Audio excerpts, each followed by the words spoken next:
Everyone, स्वागत है आप सभी का नियॉन के यूट्यूब प्लेटफॉर्म पर। आज के सेशन में हम एसएससी सीजीएल प्री 2023 के 14/7/2023 के शिफ्ट 1 को पूरा डिटेल में डिस्कस करने वाले हैं बच्चे।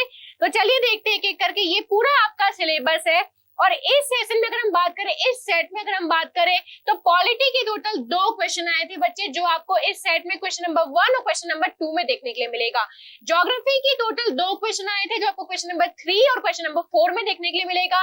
हिस्ट्री के 4 क्वेश्चन आए थे, क्वेश्चन नंबर 5 से 8 में देखने के लिए मिलेगा।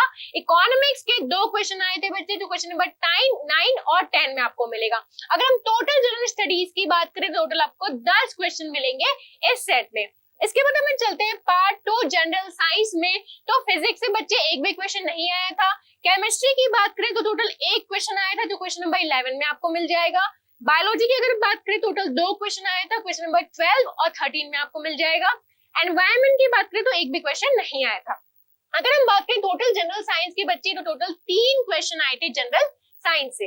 इसके बाद अपन चलते हैं स्टैटिक जीके की ओर, जिसका परसेंटेज काफी बढ़ते जा रहा है बच्चे। तो देखिए टोटल 7 क्वेश्चन आए थे, क्वेश्चन नंबर 14 से क्वेश्चन नंबर 20 में आपको देखने के लिए मिलेगा। इसके बाद अपन चलते हैं करंट अफेयर की ओर। तो करंट अफेयर से 5 क्वेश्चन आए थे, क्वेश्चन नंबर 21 से क्वेश्चन नंबर 25 में आपको देखने के लिए मिलेगा।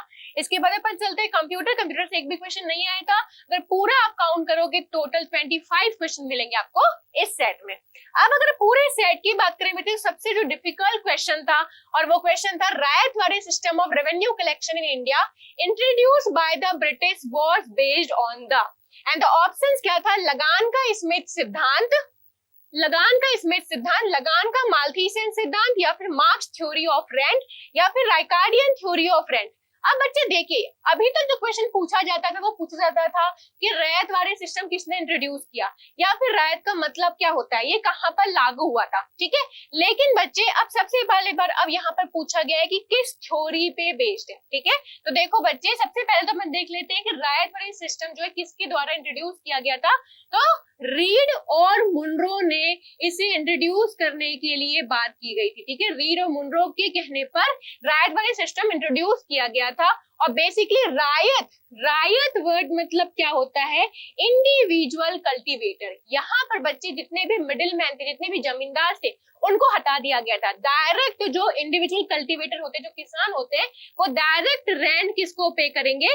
तो स्टेट को पे करेंगे। क्योंकि आपने देखा था परमानेंट सेटलमेंट सिस्टम होता है, उसमें जमींदार बहुत ज्यादा शोषण करते थे किसान का, इसलिए ये सिस्टम इंट्रोड्यूस किया गया था। अब देखिए इस सिस्टम के अकॉर्डिंग क्या था? रिकार्डियन थ्योरी ऑफ रेंट के अकॉर्डिंग ये सिस्टम बना था, जिसमें बच्चे रिकार्डियन ने क्या थ्योरी दिया था कि अगर आप देखोगे, एक सिंपल सा मैं एग्जांपल देती हूँ पहले आपको, कि अगर ये रोड है, ठीक है। अब रोड में आप सभी इस एग्जांपल से जानकार होंगे कि रोड के पास वाला जो जमीन होता है बच्चे, उसका कॉस्ट ज्यादा होता है, ठीक है। वही रोड से दूर वाला जो जमीन है उसका कॉस्ट कम रहता है, ठीक है। तो जब भी आप लोग लैंड परचेज करते हो तो आप लोग अपने अकॉर्डिंग करते हो कि अगर आपको कोई भी ऐसा कमर्शियल बिजनेस करना है तो आप रोड के किनारे वाला जमीन लोगे, आप नहीं देखोगे इसका कॉस्ट क्या है, ठीक है। अगर आप लोग सिर्फ सेविंग पर्पज से ले रहे हो तो आप रोड के दूर वाला जमीन लोगे, जिसमें आप ज्यादा लैंड खरीद सको, ठीक है। वैसे ही रिकार्डियन सिस्टम में क्या हुआ था बच्चे? तो रिकार्डियन सिस्टम में जो डिफरेंट लैंड है, ठीक है, अगर ये बहुत बड़ा एरिया है, अगर मान लो इस पूरी सिटी को हम ले लें, तो इस पूरे सिटी में डिफरेंट लैंड होते हैं, ठीक है। इस लैंड में कोई लैंड ऐसा है कि जो वाटर बॉडी के किनारे है, तो वो बहुत ज्यादा क्या होगा? फर्टाइल होगा, ठीक है। कुछ लैंड ऐसे थे जो कि फर्टाइल नहीं थे। तो लैंड की फर्टिलिटी के अकॉर्डिंग कि कौन सा लैंड ज्यादा उपजाऊ है, किस लैंड में ज्यादा फसल अच्छा, यहाँ पर जो फसल है बेसिकली बच्चे, वो फसल 90% हमें यहाँ पर से हमें फसल प्राप्त होगा। लेकिन जो लैंड उपजाऊ नहीं है, वहां से हमें फसल क्या प्राप्त होगा? वहां से हमें चांसेस है कि सारा जो जितना भी बीज आपने बोया है उसका सिर्फ 50% आपको फसल प्राप्त हो। तो रिकार्डियन थ्योरी में क्या बात की गई थी कि जैसे लैंड है उसके अकॉर्डिंग वहां पर उससे आप प्राइस कलेक्ट करो बेसिकली, ठीक है। तो हर एक लैंड का अलग अलग रेटिंग सिस्टम था। तो ये बात कही गई थी रिकार्डियन थ्योरी ऑफ लैंड में। उनके उपजाऊ के आधार पर, उनके फर्टिलिटी के आधार पर उनका क्या डिसाइड होगा? तो रेवेन्यू डिसाइड होगा, बेसिकली रेट डिसाइड होगा। उसके बाद अपन चलते हैं नेक्स्ट क्वेश्चन में। Name a reproductive strategy in which parasite take advantage of the care of other individuals of the same species or different species to raise their young। ठीक है, option है brood parasitism, competitive parasitism, sexual parasitism या फिर क्लेप्टोपैरासिटिज्म। अब बच्चे देखो यहाँ पर आपको जो देख के आपको टेक्निकल टर्म देख के आपको लग रहा होगा कि क्या क्वेश्चन पूछ दिया गया है, लेकिन कुछ भी क्वेश्चन नहीं है, बहुत सरल सा क्वेश्चन है। एक सिंपल सा एग्जांपल दे रही हूँ, आप सभी जानते होंगे जो कोयल है वो कोयल अपने अंडे किसके घोंसले में देती है, तो कौवे के घोंसले में देती है, ठीक है, कौवा के घोंसले में देती है, क्रो के घोंसले में देती है। अब देखो बच्चे, इनके घोंसले में जब ये अंडा दे देती है तो कौवा जो है, कौवा को पता नहीं चलता कि ये अंडा बेसिकली कोयल का है, कैसे नहीं पता चलता, तो ओवर द टाइम पीरियड बच्चे कोयल ने एकदम कौवा के अंडे के जैसा अंडा देने लग गया, मतलब दोनों का साइज एकदम सेम रहेगा, कलर एकदम सेम रहेगा, एकदम जो साइज है उसका आकार है एकदम सेम रहेगा, तो कौवे को कैसे पता चलेगा कि ये मेरा अंडा नहीं है, तो कौवा जो है उसे अपना अंडा समझ के सेकते रहती है, ठीक है। तो बेसिकली इसे हम क्या बोलते हैं, ब्रूड पैरासिटिज्म।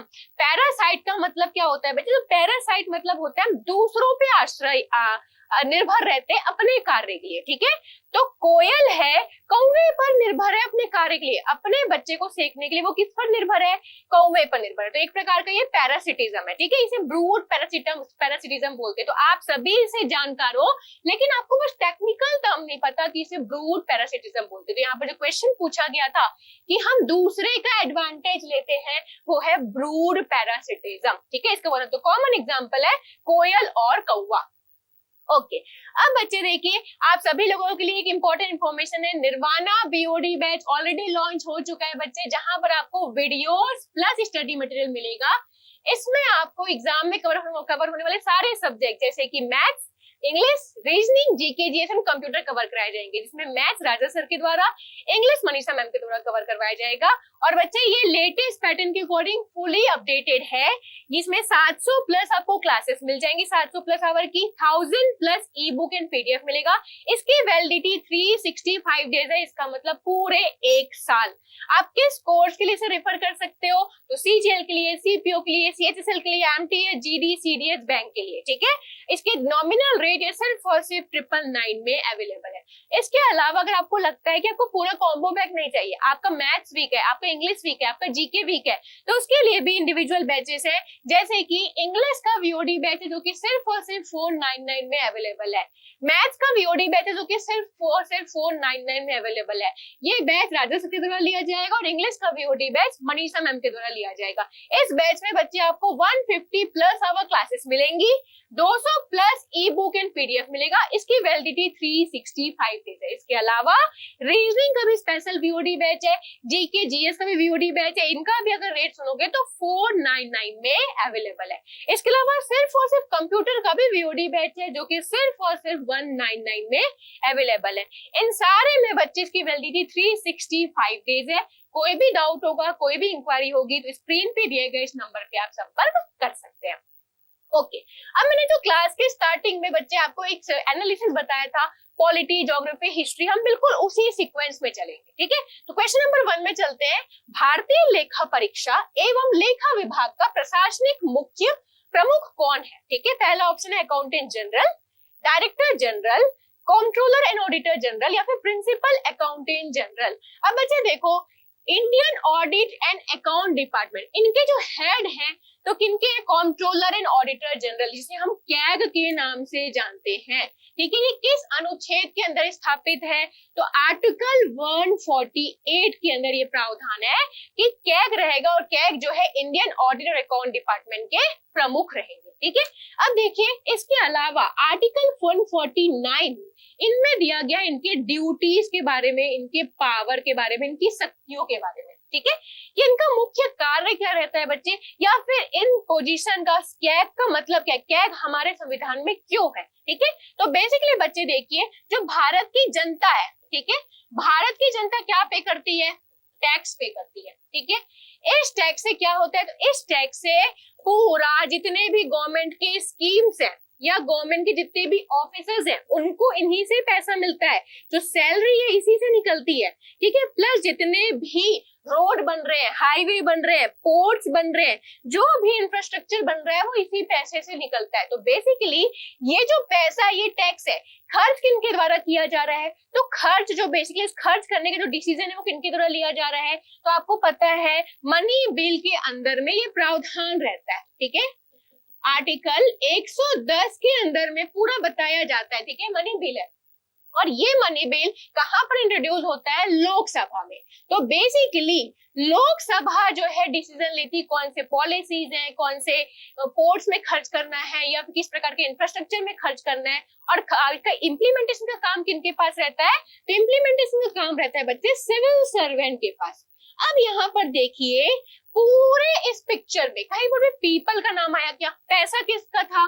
तो जनता का था, ठीक है। और इस पिक्चर में कहीं पर भी आया क्या नाम? नहीं आया। तो बेसिकली वो पैसा था जनता का, लेकिन ये इस पिक्चर में नाम नहीं आया है। पर बच्चे देखो जो लोकसभा या सिविल सर्वेंट है, ये किन के लिए इस काम को कर रही है? तो पीपल के लिए ही कर रही है। अगर पोर्ट बनने का डिसीजन लिया गया है, अगर रेलवे बनने का डिसीजन लिया गया है, या फिर और एयरपोर्ट बनने का डिसीजन लिया गया है, हाईवे बनाने का डिसीजन लिया गया है, तो ये किन के लिए, किनके हित के लिए है? तो पीपल के हित के लिए।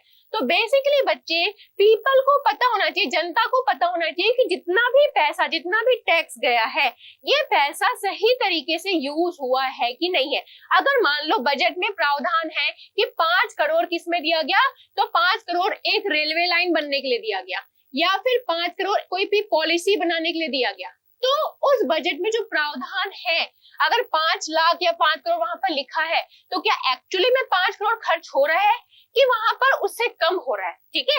तो ये प्रावधान, इसको चेक कौन करेगा? तो इसको चेक करेगा कैग, ठीक है। कैग के द्वारा चेक किया जाएगा, ऑडिट का काम किया जाएगा कि जितना भी प्रावधान दिया गया, जितने भी पैसे खर्च हो रहे हैं कंसोलिडेटेड फंड ऑफ इंडिया में से, ठीक है, जितने भी पैसे खर्च हो रहे हैं CFI से, कंसोलिडेटेड फंड ऑफ इंडिया में से, इनमें से जो भी पैसा खर्च हो रहा है उसका हर एक हिसाब लिया जाएगा। पर एक डिफरेंस क्या है बच्चे?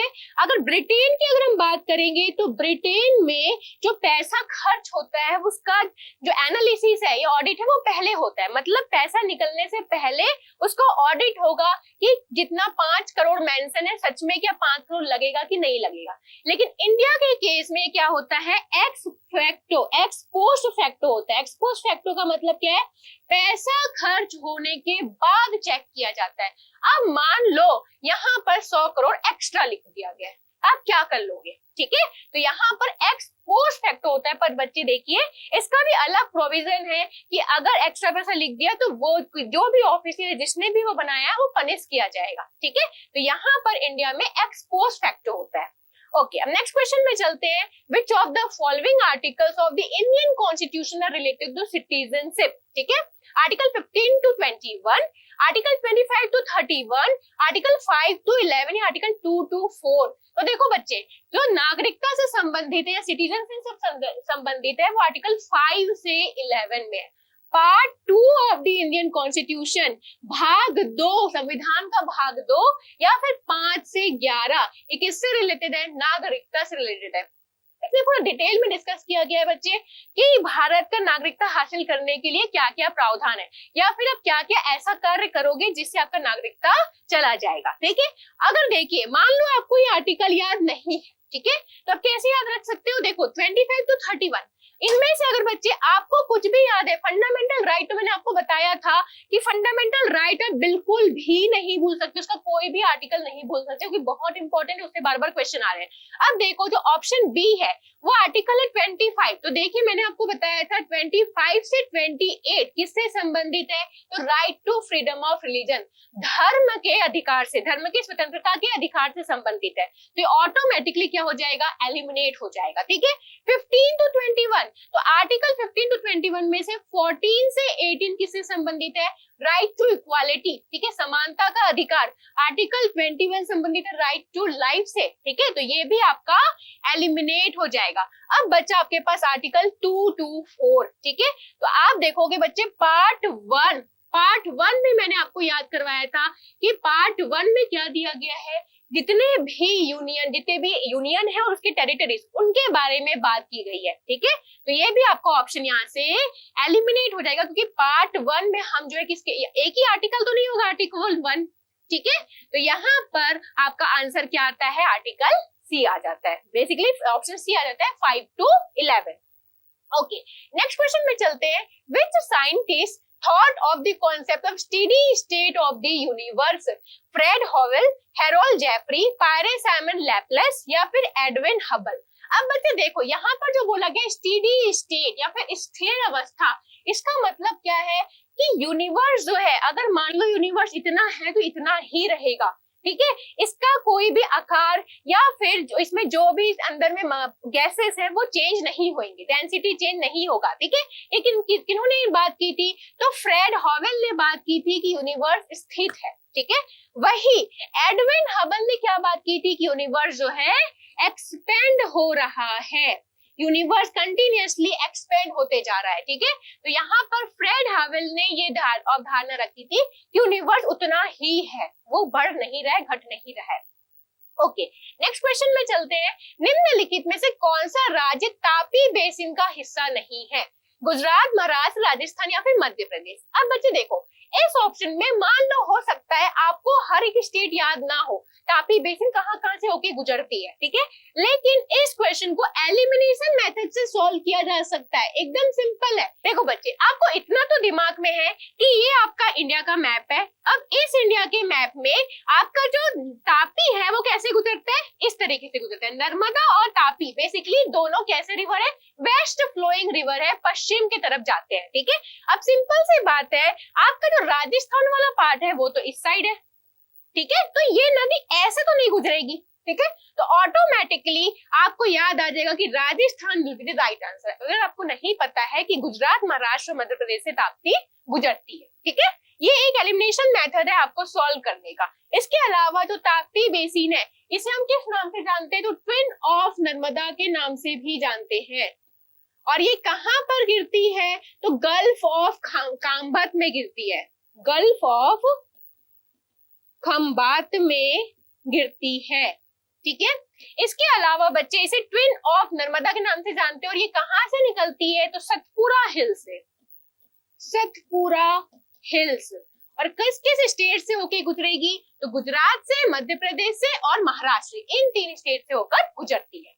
ओके, नेक्स्ट क्वेश्चन में चलते हैं। भारत में राजस्व संग्रहण की रैयतवारी प्रणाली जो अंग्रेजों द्वारा शुरू की गई थी, किस पर आधारित थी? ठीक है, तो बच्चे किस पर आधारित थी, रिकार्डियन थ्योरी पर आधारित थी। रिकार्डियन थ्योरी क्या कहती है, तो रिकार्डियन थ्योरी ये कहती है बच्चे कि अगर मान लो इतना बड़ा सा क्षेत्र है, ठीक है, इतने बड़े से क्षेत्र में अलग अलग तरीके के लैंड है। ठीक है, सारे लैंड है। अब इन लैंड में से कुछ लैंड ऐसे हो सकते हैं जो ज्यादा उपजाऊ, कुछ लैंड कम उपजाऊ हो सकते हैं। जो नदी के किनारे है, ठीक है, वो बहुत ज्यादा उपजाऊ रहेगा। ठीक है, लेकिन जो बंजर भूमि में था, जहां कभी कृषि होती ही नहीं थी, वो कम उपजाऊ रहेगा। तो उनके फर्टिलिटी के अकॉर्डिंग हर एक लैंड से अलग लैंड रेवेन्यू कलेक्ट किया जाएगा। जैसे आपके घर में अगर आप जो है जब लैंड खरीदने जा रहे हो, तो रोड के पास वाला जो जमीन है उसका प्राइस हाई रहता है। ठीक है, वही रोड से दूर वाला जो जमीन है उसका प्राइस लो रहता है। तो हर एक लैंड का अलग अलग प्राइस है। ठीक है, इसका कमर्शियल रेट काफी ज्यादा रहेगा, क्योंकि यहाँ पर आप अगर दुकान लगा लो, यहाँ पर आप कमर्शियल बिल्डिंग ना लो, तो उसमें आपका ज्यादा मुनाफा होगा। यहाँ पर आप कुछ भी नहीं बना सकते, क्यों, अभी यहाँ पर बिजली नहीं पहुंचा है, अभी आपका रोड नहीं पहुंचा है, तो यहाँ पर अभी डेवलपमेंट नहीं पहुंचा है। ठीक है, तो वही रिकार्डियन थ्योरी में कही गई थी बात कि हर एक लैंड का अलग अलग रेट होगा। ठीक है, और जो रायतवारी सिस्टम है बच्चे, ये रिकार्डियन थ्योरी ऑफ रेंट में बेस्ड था। ठीक है, इस थ्योरी में देखिए बेसिकली क्या था, तो जो रायतवारी सिस्टम है, रायतवारी सिस्टम में रायतवारी किस वर्ड से बना है, रायत वर्ड से बना है। रायत मतलब क्या है बच्चे, इंडिविजुअल कल्टीवेटर, मतलब जो किसान है उसे हम जो है रायत के नाम से जानते हैं। और वो किसान जो है डायरेक्ट अपना जितना भी रेवेन्यू रहता है वो किन्हें पे करेगा, तो स्टेट को पे करेगा। बेसिकली जितने भी मिडिल मैन थे, जैसे जमींदार, उन जमींदार को हटा दिया गया। ठीक है। अगर हम परमानेंट सेटलमेंट की बात करेंगे तो वहां पर जमींदार थे, ठीक है। तो जमींदार काफी शोषण करते थे, तो इसलिए रायतवाड़ी सिस्टम इंट्रोड्यूस किया गया। और किनके कहने पर इंट्रोड्यूस किया गया? तो थॉमस मुनरो,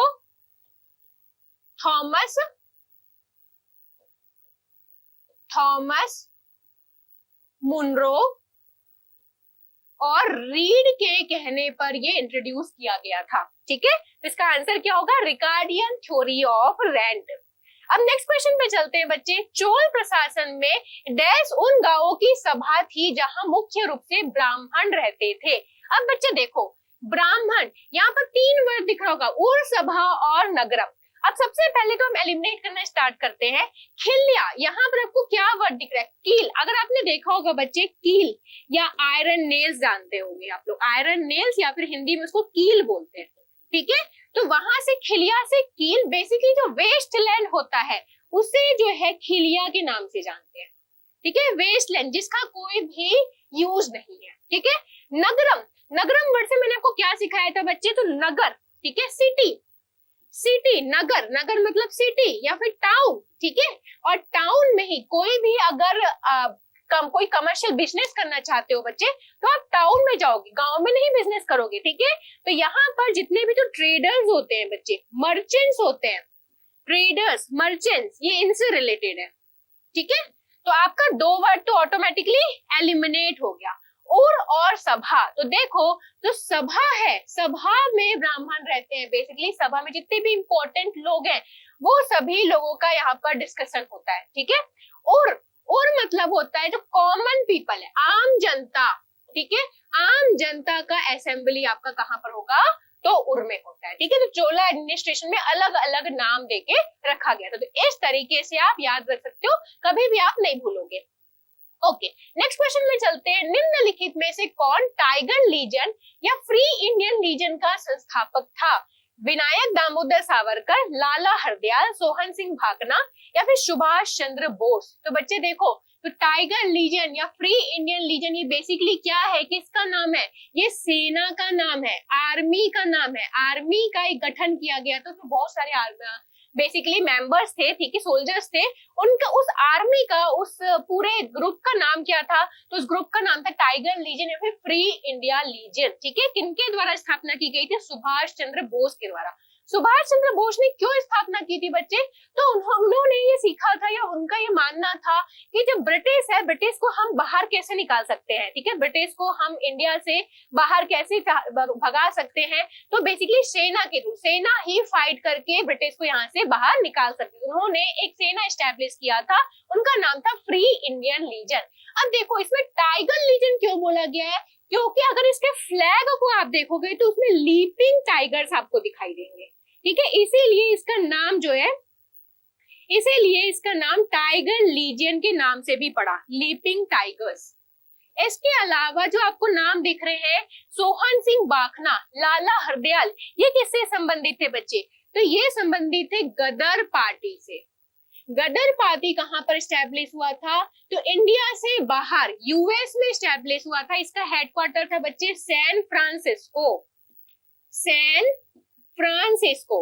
ये बेसिकली क्यों स्टैब्लिश किया गया था? तो देखिए, आप कहीं पर भी चले जाओ बच्चे, आप इंडिया से बाहर यूएस में रहो, चाइना में रहो, ब्रिटेन में रहो, कहीं पर भी रहो, लेकिन इंडिया से आपका जो अपनापन है, जो लगाव है, वो कभी भी दूर नहीं होगा, ठीक है। आप भले ही 100 साल से या आपकी जितने भी जनरेशन वहां पर रह रही है, लेकिन आपका अगर कोई भी नेटिव यहाँ पर रह रहे हैं, अगर आपकी पैदाइशी इंडिया में है, तो आपका कभी भी अपनापन नहीं जाएगा, ठीक है। तो बेसिकली जितने भी लोग उस समय इंडिया के लोग यूएस में रहते थे, तो उनको भी बहुत दुख होता था कि जो ब्रिटेन के लोग जो है वो इंडिया के ऊपर कितना शोषण कर रहे हैं, ठीक है। तो उन्होंने यूएस में इन ब्रिटिशर्स के अगेंस्ट जागरूकता फैलाने के लिए एक संस्था स्थापित की थी, उसका नाम था गदर पार्टी, ठीक है। और ये पत्रिका भी जारी किए थे जिसका नाम था गदर। ये पत्रिका किस लैंग्वेज में लिखी जाती थी? तो उर्दू और पंजाबी में, उर्दू एंड पंजाबी में लिखी जाती थी। इस पत्रिका के थ्रू क्या स्प्रेड किया जाता था? फ्रीडम स्ट्रगल की भावना की। फ्रीडम स्ट्रगल को लड़ने के लिए हमें क्या क्या भावना चाहिए? बेसिकली वहां के जितने भी यूथ थे बच्चे, ठीक है, जितने भी यूथ थे उनको ये शिक्षा दी जाती थी कि बेसिकली इंपेरियलिज्म क्या होता है, कॉलोनियलिज्म क्या होता है, ठीक है, ये जो हमारा अधिकार का मतलब क्या है, मौलिक अधिकार का मतलब क्या है, फ्रीडम स्ट्रगल का मतलब क्या है, ब्रदरहुड का मतलब क्या है, ये सभी किनके द्वारा शिक्षा दी जाती थी? तो युगांतर आश्रम स्टैब्लिश किया था उन्होंने, और इसी आश्रम के थ्रू वहां के यूथ को वो जो है जागरूकता फैला रहे थे, ठीक है। तो इसका आंसर क्या होगा आपका? सुभाष चंद्र बोस। अब नेक्स्ट क्वेश्चन में चलते हैं इसके बाद। द वैदिक Aryans lived in the area called the सप्त Sindhu which means area drained by 7 rivers. One of the rivers among the 7 is Jhelum. What was its ancient name? अब देखो बच्चे, जो झेलम है यहाँ पर टोटल 7 रिवर्स, कौन कौन से रिवर्स यहाँ पर थे बच्चे? तो इंडस, देन उसके बाद आपका क्या था? सरस्वती, झेलम, चेनाब, रावी, बेस और सतलज, ठीक है। और इनमें बच्चे जो पूछा गया झेलम का सबसे पुराना नाम, ठीक है, तो झेलम को किस नाम से जाना जाता था? तो झेलम को आपका नाम जाता था वितस्ता के नाम से। झेलम को हम क्या बोलते थे? वितस्ता बोलते थे। इसके अलावा रावी को किस नाम से जाना जाता था बच्चे?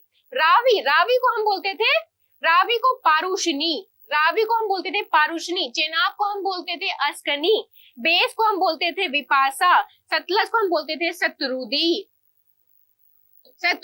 ये नाम थे एंशियंट नेम, ठीक है, ऋग्वेदा के समय में। टोटल 7 रिवर्स है, ये 7 रिवर्स का नाम है, ठीक है। अब याद कैसे रखोगे? नाम जो है याद नहीं होता, ठीक है। तो देखो ए और सी पास पास में, पी और आर पास पास में, ठीक है, सतलज एस और एस पास पास में। तो इस तरीके से आप जो है कुछ मैच कर लेना, सो दैट आपको याद रहे, तो नाम याद नहीं होता है। ओके, नेक्स्ट क्वेश्चन में चलते हैं। स्थिर पूंजी की खपत को किस रूप में भी जाना जाता है? Gross investment, net investment, appreciation या फिर डेप्रिसिएशन। अब बच्चे देखो, कंजम्पशन ऑफ फिक्स कैपिटल, इसका मतलब क्या है? तो एक सिंपल सा कोई भी एग्जांपल ले लेती हूँ। मान लो आपने बाइक लिया या फिर मान लो आपने कार लिया, ठीक है, ये आपका फिक्स्ड इन्वेस्टमेंट है, कोई भी एसेट है। अब आपने इस बाइक को लिया और 2 साल बाद बेचा। बाइक की कंडीशन एकदम अच्छी है, एक भी बार नहीं गिरी है, उसका एकदम, आप उसको रोज एकदम बहुत धोते थे अच्छे से, ठीक है, अच्छे से वॉश करते थे, लेकिन किसी इमरजेंसी की वजह से आपको इसको बेचना पड़ रहा है, ठीक है। मान लो आपने इस बाइक को 1,20,000 में खरीदी थी, ठीक है, लेकिन 2 साल बाद आप इसका किस रेट में बेच रहे हो उसको? तो आप 50,000 में बेच रहे हो, ठीक है। तो ये रेट कम क्यों हो गया भाई? बाइक वैसी है, अभी भी इसका एवरेज वैसा ही है, बहुत अच्छे से चल रहा है, लेकिन इसका रेट क्यों घट गया? अगर कार को भी आप देखोगे तो रेट क्यों घट गया?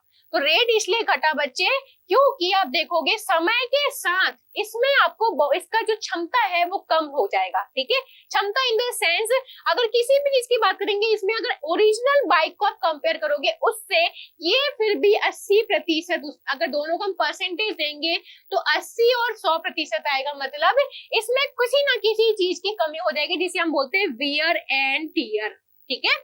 आप अगर इंडस्ट्री में इंडस्ट्रियल स्टैंडर्ड के अकॉर्डिंग, या फिर आप जब शोरूम में चले जाओगे तो इतने सारे वहां पर पॉइंट्स रहते हैं, तो उनके अकॉर्डिंग जितने भी मेजरमेंट करते हैं, तो उसमें अकॉर्डिंग तो अगर हम लोग ओरिजिनल बाइक को देखें तो इससे ये फिर भी 10% कम ही मिलेगा। तो इसे हम बोलते हैं वियर एंड टियर, मतलब समय के साथ वो कंज्यूम हो गया है, ठीक है। और इसे हम बोलते हैं डेप्रिसिएशन के नाम से, मूल ह्रास के नाम से, ठीक है। नेक्स्ट क्वेश्चन में चलते हैं। In which industrial policy was the investment limit for tiny industry increase to ₹2 lakh, ठीक है। तो कब इंक्रीज हुआ था ये? 1980 में। और ये क्यों इंक्रीज हुआ बच्चे? तो स्मॉल इंडस्ट्रीज को बढ़ावा देने के लिए इसके लेवल को क्या किया गया? हमने इसको लेवल को बढ़ा दिया, बेसिकली 2 लाख कर दिया इसके वैल्यू को, ठीक है। ओके, इसके बाद बच्चे आप सभी लोगों के लिए गुड न्यूज है, अवतार the word master already launch हो चुकी है। इसको आप अमेजन और फ्लिपकार्ट से परचेज कर सकते हो। इसके अलावा इस बुक के सैंपल पीडीएफ आपको नियॉन के टेलीग्राम चैनल पे मिल जाएगी। इस बुक को पढ़ के आप 10,000 वर्ड सीख सकते हो, और ये 10,000 वर्ड एकदम सिंपल तरीके से नियॉन अप्रोच से, साइंटिफिक अप्रोच से आपको सिखाया जाएगा। और इस scientific approach prefix root suffix method का ब्यूटी ये है बच्चे कि इस रूट मेथड से आप 2 लाख वर्ड डिकोड कर सकते हो। आप सीखोगे 10,000 वर्ड, लेकिन आप खुद डिकोड कर सकते हो 2 लाख वर्ड। आपको पूरा यूट्यूब में सेशन मिल जाएगा मैडम का कि किस तरीके से आप 10,000 से 2 लाख वर्ड सीख सकते हो। इसके अलावा इस बुक में आपको नेशनल लेवल के 30 एग्जाम के लास्ट 25 इयर्स के आपको 1 वर्ड मिल जाएंगे, सिनोनिम मिल जाएगा, एंटोनिम मिल जाएगा, स्पेलिंग मिल जाएगा, प्लस 20 टेस्ट मिल जाएंगे विद 1000 क्वेश्चन। किस एग्जाम के लिए आप इसे रेफर कर सकते हो? तो CDS, CLAT, EPFO, MBA, IPMAT, CAT, एफकेट, SET, GRE, GMAT, CET, CUET, SSC exam, CGL, CPU, CHSL, steno, मतलब जिस भी एग्जाम में वोकैब पूछा जाता है उन सभी एग्जाम के लिए इस बुक को आप रेफर कर सकते हो। इसके अलावा ये सारी नियॉन की बेस्ट सेलिंग बुक है बच्चे। अगर अभी आप एसएससी सीजीएल मेंस की तैयारी कर रहे हो तो इंग्लिश के लिए one of the best book है, जिसमें आपको 2018 से 2021 तक 9 सेट में 1800 पीवाईक्यू बेस्ट सॉल्यूशन के साथ मिल जाएगा। इसके अलावा मैथ्स के लिए एसएससी सीजीएल मेंस की 2010 से 2021 की बेस्ट बुक है, जिसमें आपको 28 सेट में 2800 पीवाईक्यू बेस्ट सॉल्यूशन के साथ मिलेगा। अगर आप जो है बच्चे अभी तैयारियां स्टार्ट की है, आपका वोकैब बिल्ड नहीं हुआ है, तो आपके लिए word power root word best book है। अगर आप 1 साल से ज्यादा तैयारी कर चुकी है, आपने बहुत ज्यादा वोकैब पढ़ चुका है, वोकैब बिल्ड हो चुका है आपका, तो आपके लिए अवतार the word master best book है।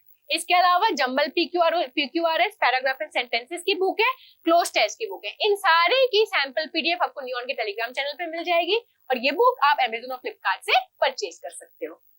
ओके, नेक्स्ट क्वेश्चन पे चलते हैं। Which of the following is used as a cooling medium for large hadron collider and the superconducting magnet in MRI scanners and NMR spectrometer? Argon, helium, chlorine या फिर neon? अब बच्चे देखो question इतना बड़ा है तो आप लोग हो सकता है कि आप लोग कंफ्यूज हो जाओ या आप लोग जो डर जाओ देख के, ठीक है। लेकिन बच्चे आपको इतना तो पता है कि जो हीलियम है, हीलियम का अगर हम देखें तो हीलियम गैस अवस्था में, ठीक है, और ये as a cooling agent use हुआ जाता है, कूलिंग गैस के रूप में, कूलिंग एजेंट के रूप में। क्यों यूज किया जाता है?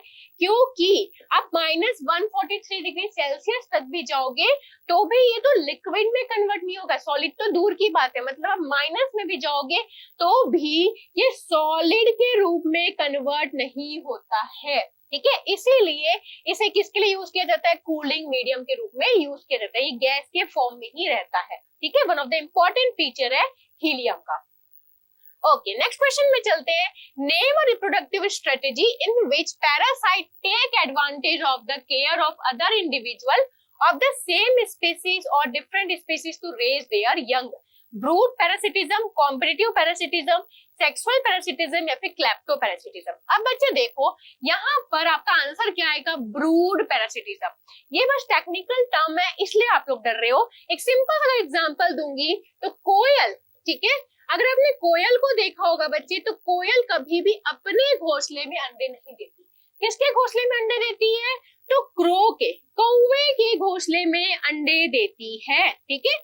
अब देखिए जो कौवा है वो कौवे को पता कैसे नहीं चलता कि ये मेरा अंडा नहीं है, ठीक है। तो ओवर द टाइम पीरियड, ठीक है, बेसिकली कोयल ने क्या सीख लिया है? वो अंडा बिल्कुल कौवे के अंडे की जैसे देती है। अगर आकार को देख लोगे, शेप को देख लोगे, साइज को देख लो, कलर मैच कर लो, बिल्कुल आप आइडेंटिफाई नहीं कर पाओगे कि कौन सा कोयल का अंडा है या कौन सा कौवे का अंडा है, ठीक है। तो कौवे को समझ ही नहीं आता कि ये उसका अंडा नहीं है, वो उसको सेक देती है, ठीक है। तो इसे हम बोलते हैं ब्रूड पैरासिटिज्म। पैरासाइट पैरासिटिज्म मतलब क्या होता है बच्चे? परजीवीवाद, मतलब हम दूसरों पे निर्भर होते हैं अपने काम के लिए, ठीक है। तो कोयल किस पर निर्भर है?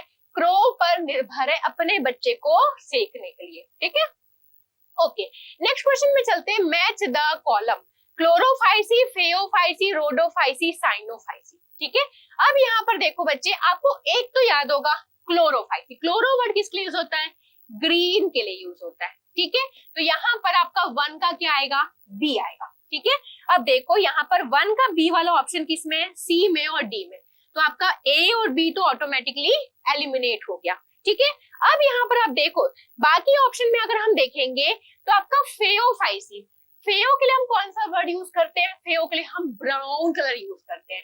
रोडो हम किसके लिए यूज करते हैं? रेड कलर के लिए। 3 का आपका क्या होगा?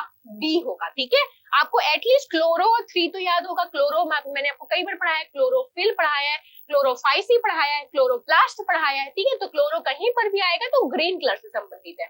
ठीक है, रोडो, रोडो किससे संबंधित है? रेड आल्गी से संबंधित है। 3 का आपका क्या आएगा? डी आएगा। तो कौन सा आंसर सही होगा? 2 का आपका क्या होगा? फेओफाइसी। 2 का आपका ए होगा और 4 का आपका क्या होगा? सी होगा। तो एटलीस्ट कोई भी आपको 2 याद है बच्चे तो आपका पूरा आंसर बन जाएगा। ठीक है, वही अगर हम एल्गी को देखें तो एल्गी जो है, एल्गी की स्टडी को हम क्या बोलते हैं? एल्गियोलॉजी बोलते हैं। ठीक है, ओके, नेक्स्ट क्वेश्चन में चलते हैं। निम्नलिखित में से कौन सा संगीतकार संगीत वाद्य यंत्र सितार पर अपनी महारत के लिए लोकप्रिय है? ठीक है, तो इसका आंसर क्या होगा बच्चे? विलायत खान। विलायत खान जो है फेमस है। इसके अलावा मैंने आपको कौन से नाम याद करवाए थे? तो देखिए, गुरु से शिक्षा प्राप्त कर, मैंने क्या बताया था आपको? गुरु से शिक्षा प्राप्त कर, गुरु से शिक्षा प्राप्त कर, निखिल और रवि,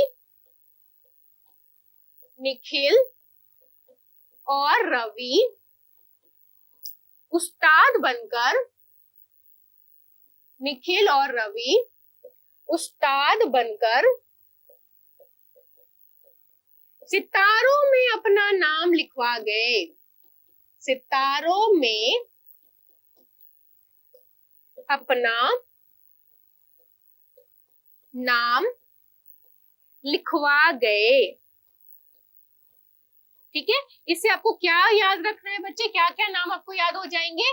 तो देखिए, गुरु, गुरु अलाउद्दीन खान, गुरु अलाउद्दीन खान। ठीक है, निखिल से आपको याद रखना है निखिल बैनर्जी, निखिल बैनर्जी। रवि से आपको याद रखना है रवि शंकर,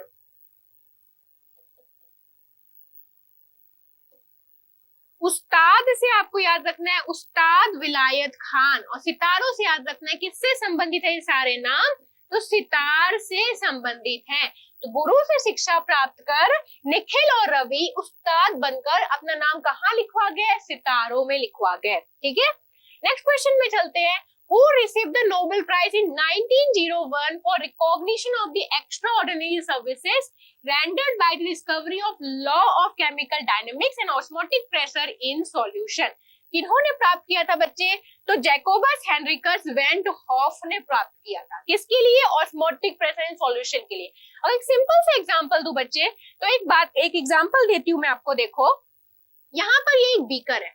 ठीक है, इस बीकर में हम एक यूट्यूब रख देते हैं। ठीक है, इस यूट्यूब को, अब देखो इसके अंदर हमने क्या भर दिया? सॉल्यूट भर दिया, सॉल्यूट भर दिया कोई सा। ठीक है, ये सेमी परमिएबल मेम्ब्रेन है। कैसा मेम्ब्रेन है? सेमी परमिएबल मेम्ब्रेन है। और यहां पर आपका क्या है? ये सॉल्यूट है पूरा, सॉल्यूट। ठीक है, और आपका बाहर में क्या है बच्चे? तो बाहर में आपका है सॉल्वेंट, सॉल्वेंट। अब देखिए, कुछ समय के बाद, आप कुछ समय के बाद जब देखोगे तो इसका जो लेवल है, ये लेवल क्या होगा? बढ़ जाएगा। ठीक है, ये जो आपका लेवल अभी यहाँ दिख रहा है, ये आपका यहाँ पर आ जाएगा।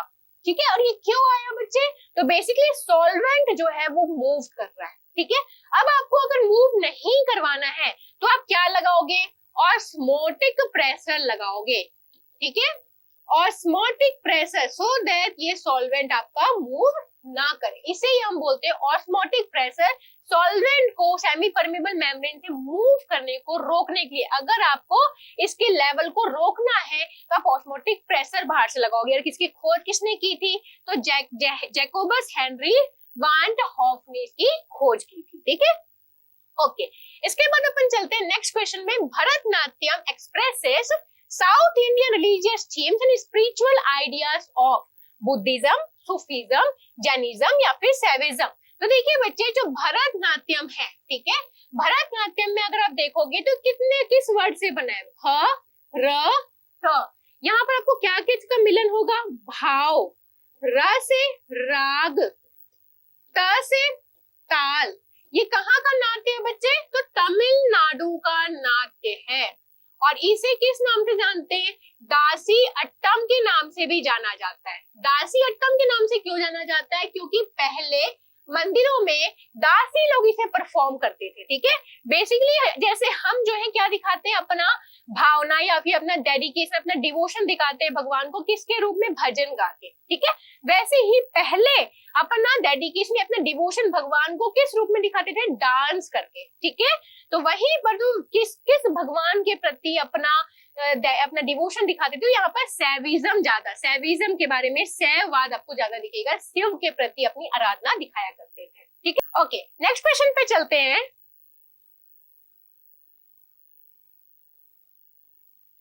ओके, नेक्स्ट क्वेश्चन पे चलते हैं। On the basis of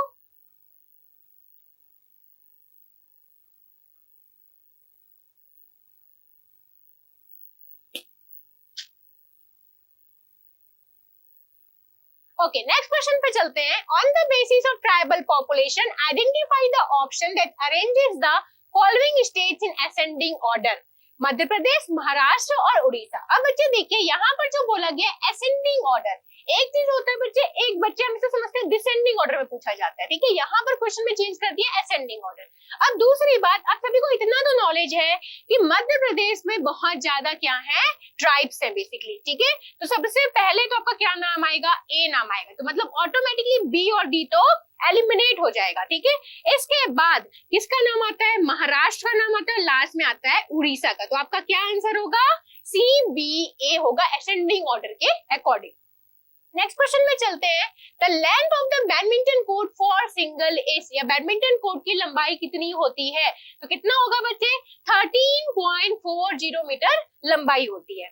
next question में चलते हैं। इसके पहले बच्चे ये गॉडफादर स्टॉपर्स हैंडबुक की सारी बुक बिल्कुल फ्री में आप लोगों के लिए नियॉन के टेलीग्राम चैनल पर रिलीज कर दी गई है, वहां से आप लोग डाउनलोड कर सकते हो। ये बुक बच्चे बायलिंगुअल है, इंग्लिश हिंदी दोनों में अवेलेबल है।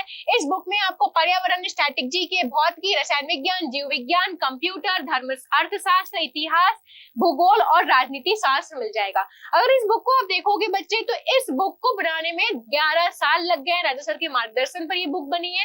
इस बुक में आपको लास्ट 10 इयर्स के पीवाईक्यू मिल जाएंगे, सीजीएल, सीएचएसएल, एमटीएस, एनटीपीसी। इसके अलावा हर एक टॉपिक को एकदम सिस्टमैटिक तरीके से प्रेजेंट किया गया है। यहाँ पर आपको पिक्चर्स के साथ मिलेगा, पाई चार्ट के साथ मिलेगा, टेबल के साथ मिलेगा। इसका मतलब कि हर एक टॉपिक को आपको दिमाग में बिठाने के लिए, आपने देखा होगा बच्चे दृश्यम मूवी में जो चीजें देखते हैं वो जल्दी याद हो जाती है, इसीलिए यहाँ पर ज्यादा से ज्यादा पिक्चर्स, टेबल्स का इस्तेमाल किया गया, सो दैट आप जल्दी से मेमोराइज कर सको। ठीक है, तो इस बुक को आप लोग डाउनलोड कर सकते हैं या फिर अपने नियर बाय बुक सेंटर से या अमेजोन और फ्लिपकार्ट से परचेज कर सकते हैं। ओके, नेक्स्ट क्वेश्चन में चलते हैं। निम्नलिखित में से कौन सा त्योहार सुरक्षा के बंधन शब्द से जुड़ा है? अब देखो बच्चे, रक्षा बंधन आप सभी को पता है, बहुत इजी क्वेश्चन है। सुरक्षा का बंधन, इसमें भाई को बहन क्या मानती है? राखी बांधती है। बदले में भाई क्या देता है बच्चे? तो भाई जो है हमेशा बहन को सुरक्षा देता है, प्रोटेक्ट करता है। पापा के बाद, उसके फादर के बाद भाई की जिम्मेदारी होती है अपने बहन की, बेसिकली बहन को प्रोटेक्ट करके रखना। अगर मान लो फादर की मृत्यु हो गई तो भाई के ऊपर जिम्मेदारी आ जाती है कि अपनी बहन की शादी करवानी है। ठीक है, इसके अलावा बैसाखी, बैसाखी वर्ड जो है किससे जुड़ा हुआ है? बैसाख। ठीक है, बैसाख के महीने में बच्चे ये पर्व कहाँ पर मनाया जाता है? तो पंजाब और हरियाणा में मनाया जाता है। ठीक है, पंजाब और हरियाणा में। इसके अलावा करवा चौथ, करवा चौथ ये भी बहुत फेमस है, ये आप सभी को पता होगा। पति पत्नी जो है अपने पति के लंबे उम्र के लिए करवा चौथ का पूजा करती है। छठ पूजा बिहार में बहुत ज्यादा होता है, जहां पर छठी माता और सूर्य के लिए ये पूजा करते हैं, बेसिकली सूर्य को अर्घ देते हैं। ठीक है, तो बच्चे ये जो पूजा है 36 घंटे का ये पूजा है। बेसिकली ये पूजा कब स्टार्ट हुआ था?